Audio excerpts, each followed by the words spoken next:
Joining us now, we have ranking member of the House Select Committee on Intelligence, Democratic Congressman Adam Schiff of California. Very good to have you on the show this morning.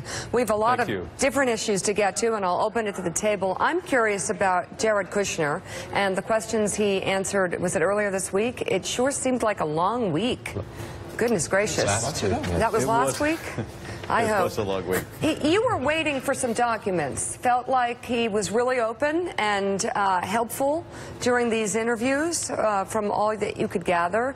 But perhaps there might be some documents that might help answer some questions. Have you received them? Have they answered your questions? And are there more questions surrounding the president's son-in-law? Well, he was cooperative. He answered the questions that we posed to him.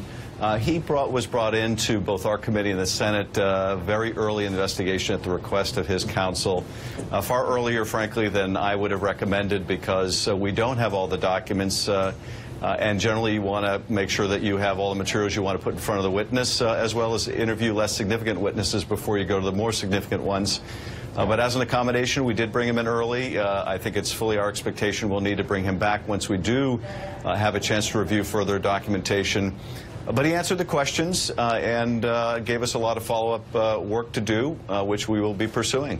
Rick Stegall, you have a question? Congressman, I have a question for you. It's a little self-interested. Having filled out the SF-86 form myself several times and amended it many times before I hit the send button, what about the fact that Mr. Kushner amended his form after submitting it? Is that some kind of issue or problem or violation? I've just heard of anything quite like that before. Well, and this is really the perfect example of some of the documents we didn't have yet to put in front of him. We didn't have the amended SF-86s, so we couldn't go into great detail about when he changed them and what fashion. But I think it's certainly an issue for the agency that holds his security clearance. Why wasn't it fully reported, these contacts, the first time or even the second time? There have been reports, obviously, of multiple filings. And it is hard to imagine anyone, not the president's son-in-law, who would fail to disclose a meeting with Russians where there was a discussion, allegedly, of establishing a secret back channel, still holding a clearance. So I think the agencies ought to hold him to the same standard they would hold anyone else. Dr. Sachs, it seems like he was given a really important job, that Jared Kushner, involving some major foreign policy hotspots. So. Well, I mean, this guy's all over the world doing things that he's completely unequipped to do, but that goes with our whole government right now. Congressman, what's the timeline on all of this? Because the cloud over every normal function of government is, you know, it's driving us all crazy. When are we actually going to see some results of the investigations and Mueller's investigation as well? Well, you know, it's very hard to say with an investigation of this size and where you have witnesses scattered throughout the world, and many of which don't want to cooperate with you.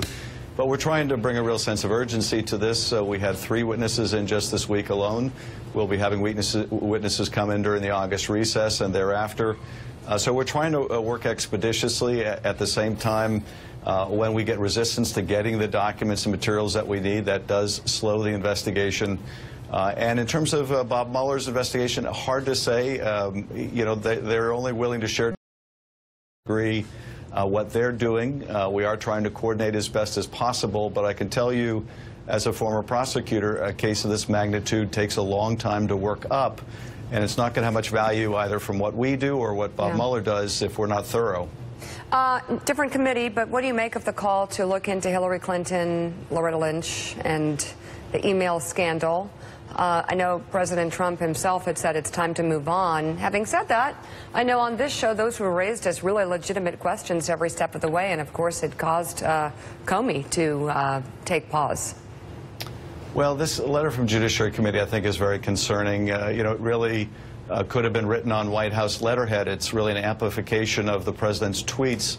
And the reason that it concerns me so greatly is here you have the Attorney General basically trying to cling and hang on to his job, and he sent a letter from the Judiciary Committee, Republicans, saying you should investigate Hillary Clinton and these other things. This would be a way of showing the president you're doing what the president wants. That is not Congress's role. That's not the Attorney General's role. But clearly this is an effort to push the Attorney General and say, you know, as a way of, again, distracting attention from the Russia investigation, we want to turn you back to our favorite object of attention and scorn, Hillary Clinton. Congressman Adam Schiff, thank you so much for being on the show this morning. And thank you. We'll be talking to you again soon, I'm sure, I hope.